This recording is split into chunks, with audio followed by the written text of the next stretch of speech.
وأجر من عمل بها ومن سن سنة سيئة فله وزرها وعليه وزرها ووزر من عمل بها.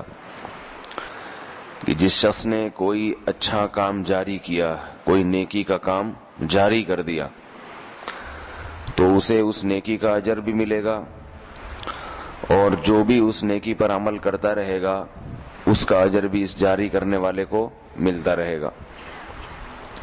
اور فرمایا جس شخص نے کوئی برا کام جاری کیا تو اس کو بھی اس برائی کا گناہ ملے گا، اور جو بھی اس برائی پر عمل کرتا رہے گا اسے بھی اس کا گناہ مل کر، اس پہ بھی ہوگا، اس کا گناہ کرنے والے پر بھی ہوگا اور برائی کو جاری کرنے والے پر بھی.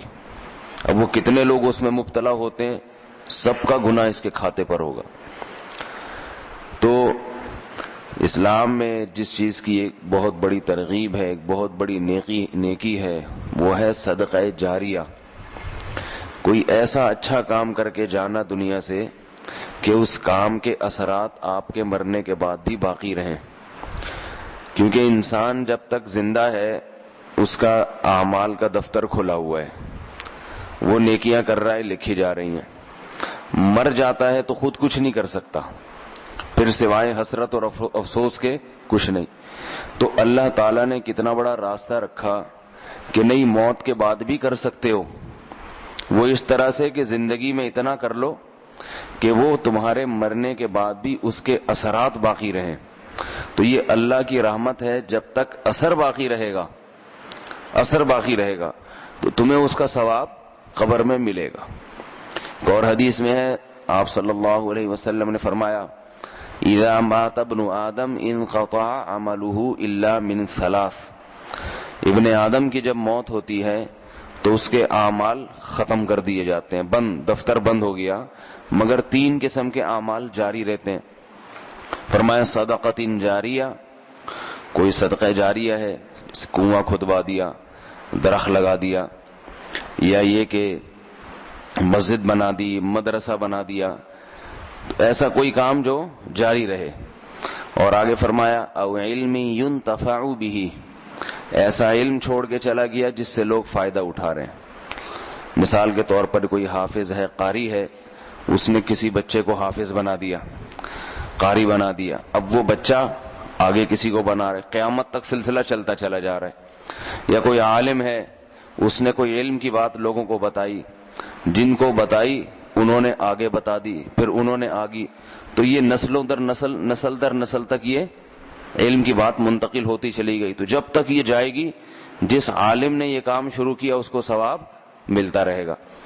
تو علم ينتفع بھی. اور تیسرا فرمایا اولد صالح يدعو له، نیک اولاد جو اس کے لیے دعا مانگتی رہے گی. نیک اولاد بھی صدقہ جاریہ ہے کہ انسان نے تربیت اچھی کی اپنی اولاد کی، تو اس تربیت کا فائدہ یہ ہوا کہ جب یہ مر جائے گا تو وہ اولاد اس کے لیے اللہ سے گڑ گڑا کے مانگے گی. اولاد کا ذکر اس لیے فرمایا کہ عام لوگ بھی دعا کرتے ہیں مرحوم کے لیے، مگر اتنے اخلاص سے نہیں کرتے، اور وہ دعا میں وہ جان نہیں ہوتی جو اولاد کی دعا میں ہوتی. اگر اولاد کو والدین سے محبت تھی، اس کی مثال قرآن مجید میں ملتی ہے. ابراہیم علیہ السلام، اللہ نے پابندی لگا دی کہ اپنے باپ کی مغفرت کی دعا نہیں کر سکتے، مگر پھر بھی حدیث میں آتا ہے کہ قیامت کے دن اللہ سے کہیں گے کہ اللہ تو نے وعدہ کیا تھا کہ تو مجھے رسوا نہیں کرے گا. تو اس سے بڑی کیا رسوائی ہو سکتی ہے کہ میرے سامنے جو ہے میرا باپ جہنم میں جا رہا ہے. تو وہاں بھی کوشش کریں گے تو اللہ فرمائیں گے کہ اے ابراہیم، میں نے مشرک پر جنت کو حرام کر دیا ہے، اور مشرک کے لیے جہنم کی آگ ہی ہے. آپ کو رسوائی سے بچانے کے لیے یہ ہو سکتا ہے کہ آپ کے باپ کی شکل تبدیل کر دی جائے، وہ آپ کے باپ کی نہیں لگے گی شکل، صورت تبدیل کر دی. اس سے اتنا پتہ چلتا ہے کہ نیک اولاد کے دل میں والدین کو جہنم سے بچانے کا کتنا جذبہ ہوتا ہے. تو اسے یہ بھی ایک صدقہ جاریہ کی ایک قسم ہے. تو ابھی تو اللہ نے ہم سب کو زندگی دی ہے، تو ہم دنیا میں کوئی ایسا کام کر کے جائیں، ایسی بنیاد رکھ کے جائیں کہ ہمارے مرنے کے بعد یہ سلسلہ چلتا رہے. اور ایک بنیاد نہیں، درجنوں بنیادیں رکھیں جب انسان کو دنیا میں تجارت کا موقع ملتا ہے نا، پیسہ بہت ہو اور بہت ساری مفید تجارتیں ہوں، تو سب میں پیسے انویسٹ کرتا ہے وہ، سب میں، تاکہ یہ والی ڈوب جائے تو وہاں سے نفع آئے۔ وہ تو پیسہ ہوتا نہیں ہے اتنا، اس لیے ایک ہی کو لے کے چلتے ہیں، زیادہ ہو تو جہاں فائدہ ہوگا وہاں پیسہ انویسٹ کرے گا۔